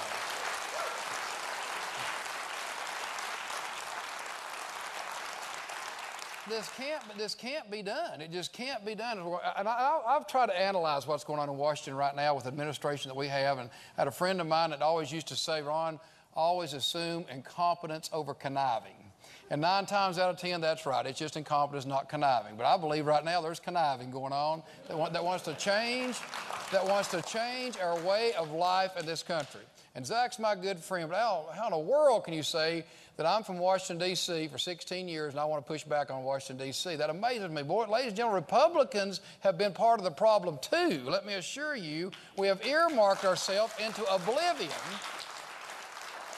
I mean, we need somebody from right here in the state of Tennessee that knows how to operate on this, knows how to make this done, because the next governor is going to have to be willing to push back on the federal government. I sat with governors all over the state here a while back, in Sun Valley, Idaho, all over the nation, in Sun Valley, Idaho here a while back, and started talking to them about this issue. And that's what it's going to take, because Washington, D.C. is flat out not listening, okay? And it's going to take Republican governors across this nation to band together and push back and say, the federal government, that's enough. The 10th Amendment means the 10th Amendment, and what's your duties is ours, and what our duties is us. Don't be telling us what we have to do here on a state level, because if we do, we are not only broke as a country, we are broke as a state.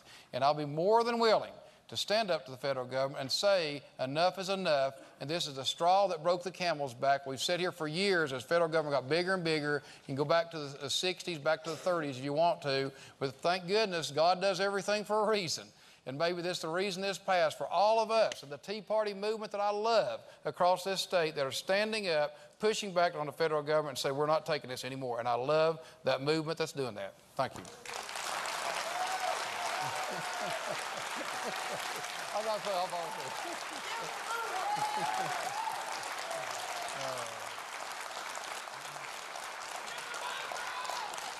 Gentlemen, thank you very much. Thank all of you for your insight. You've been articulate, you've been prompt, and we appreciate it. Now, to wrap up, you will all be given 2 minutes to close. We're going to go in reverse order and start with Representative Zach Wamp. Well, I want to thank you again. I think this has been really, really good, and it's close now. This election's very close. We've been at it for 17 and a half months, but as we head down the home stretch, let me just say to you, because I didn't start here, because of what Ron just said, I have a 15-and-a-half-year record, 100%. Sanctity of human life, traditional marriage, never supported any increased taxes, supported the strongest Republican study committee, most restrictive budgets that we have passed. I'm a member of the class of 94. I've been faithful. You can't lump us all in a big category like that. What about Marsha Blackburn or Bob Corker or these other, Jimmy Duncan? Some of us have held the line and done it well. That's why, frankly, I can best serve our country by using what I've learned to come back here and lead our state forward. Folks, people ask me all the time, what can we do to change this country before it's too late? 4 things. There's an election in 10, an election in 12 to begin the political correction that must be made. Number 3, it has to start at the state level. We got to change this country from the bottom up. Governors are going to determine whether or not freedom is protected and preserved in our country, especially as long as this team is in control of Washington, D.C. We've got to desperately change our country before it's too late. And the 4th thing, and I'm going to close on this note because I believe this, and I'll be a governor that will not shy away from this. We need revival in our land. People in this country have got to turn back to God before it's too late. I believe that. I believe that. Every one of us is in a ministry. Whether you're a governor, or whether you're a janitor, whether you're an educator, we all have a ministry. And frankly, our state needs to be a state after God's own heart, and we need leaders to step up and lead us. From a biblical worldview that says God made us, and from a constitutional view on everything secular, that's the only thing that has stood the test of time. The Constitution of the United States, the Constitution of the state of Tennessee. So help me God, I'll stand on it, and we'll set an example for the whole country to see right here in Tennessee. Elect me governor, keep Ron Ramsey as lieutenant governor, and our state's in good shape as we go forward. Thank you all.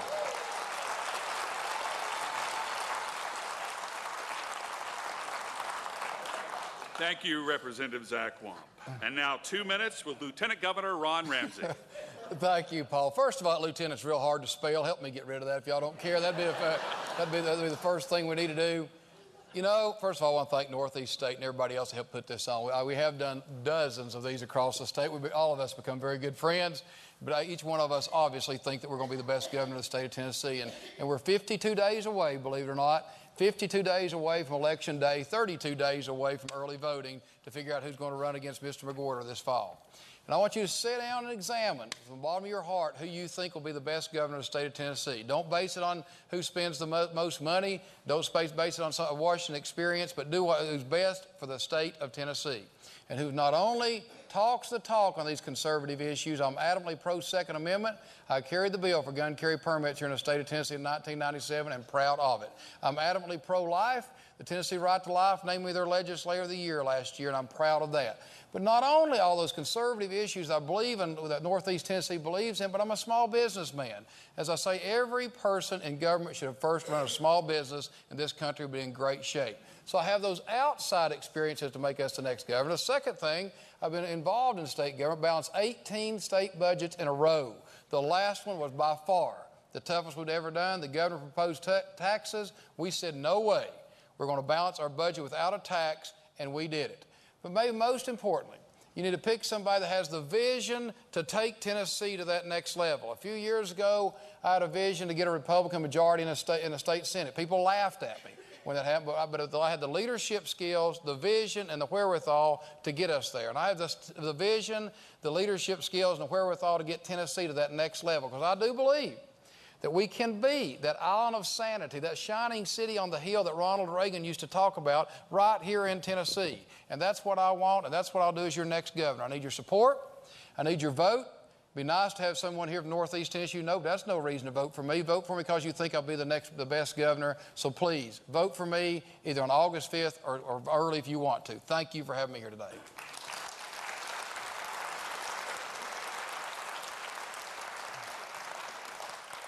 Thank you, Mr. Ramsey. And now, Mike McWhorter. Well, thank y'all for letting me join you here. It's always a pleasure to be in Northeast Tennessee. There's just a lot of great family friends we have all the way up through here, and a lot of connections over the years, and I'm always delighted to be up here. It's a great area. It reminds me very much of Northwest Tennessee, which is where I originally hail from.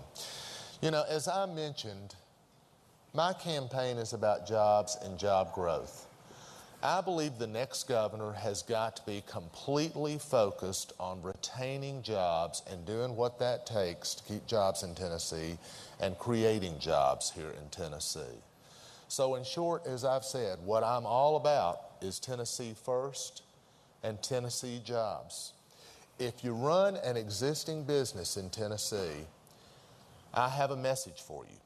I know you're struggling, but whether you're in a rural area or an urban area, if it's big business or small business, as your next governor, if you're willing to put Tennesseans to work, I'll do everything in my power to help you be successful. And that is not political rhetoric. That's my goal. Because Tennessee needs a governor who's actually met a payroll. Someone who understands what it is to provide health care benefits and pay for them. A governor who has actually built a budget for 20 years from scratch and lived within it. Someone who's actually created jobs and understands what it's going to take to create more jobs here in this state. Ladies and gentlemen, I'll be that governor, and I'll leave you with this thought. I've learned over the years I've seen strong leadership and weak leadership. I've learned the most important job of being governor is to put the interest of Tennessee's working families first and Tennessee's businesses first. If you do that and use that as your compass, everything else will fall in line. Ladies and gentlemen, that may have been a different time back then, but I think those values are as true now as they were back then. And again, I appreciate y'all letting me be with you here today. Thank you.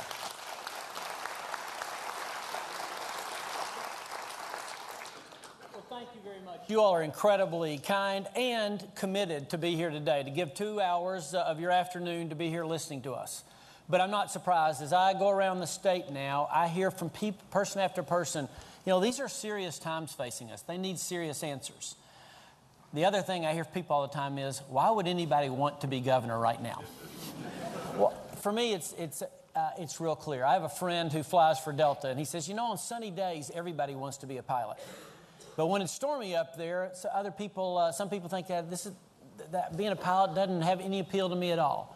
Well, these are stormy times in our state and in our country. And I think it matters to have someone that's been there before, that's actually been in charge of a government, helping hire a great team, helping set priorities, manage a very difficult budget in tough times, helping actually make cuts to have a government that's smaller than it was 15 years ago in people and smaller than it was in dollars 3 years ago. It matters to have, as governor, someone who's been personally involved in helping create jobs all across the country, and someone who, as mayor, has led the charge for their area to bring jobs and make it an economically strong place. You know, the election is very close. We've been doing this for a year and a half. And for a long time, very few people were paying attention. But I think folks are now. And here's what I'd ask you. Right now is the time to put someone in charge who's been in charge before. In Tennessee, our challenges are serious, but we can do that. It's also an incredible opportunity for us. Hard times aren't necessarily bad times. As a matter of fact, one of the things I've learned in business is hard times force you to make those choices that you don't make in good times. We right now as Tennessee can make those hard choices to show not just other states, but our entire country how you manage your way through difficult times, provide great service to your customers, your citizens, but do that with less money than you had before. That's the challenge. I would love to have the chance to do that for you. Thank you again. I would love to have your vote on August 15th and before that in early voting. And again, thank you very much for allowing us to come. Thanks.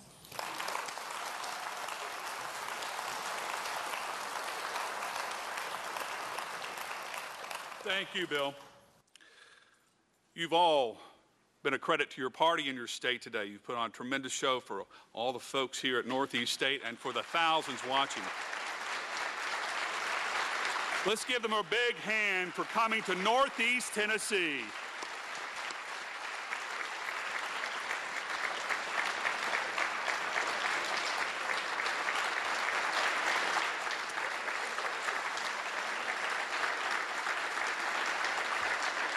You know, it takes guts to get into the political arena. But keep in mind, one of these 4 men will be your next governor, and you were here to see him before he was the governor. You know, we talk about these people being a part of the political process, but please keep in mind they are just a small part. You too have a part in the political process. Be sure to get out and vote. The August primary is August 5th. The November general election is coming up on the 2nd. The Chambers of Commerce encourage you to vote. We thank all our sponsors, especially all the kind people here at Northeast State who made this program run without a hitch today. And to all of you, thanks for turning out. To all you watching on television, thank you very much. My name's Paul Johnson. I'll see you again tonight on Fox Tri-Cities News at 10. Good afternoon, everyone.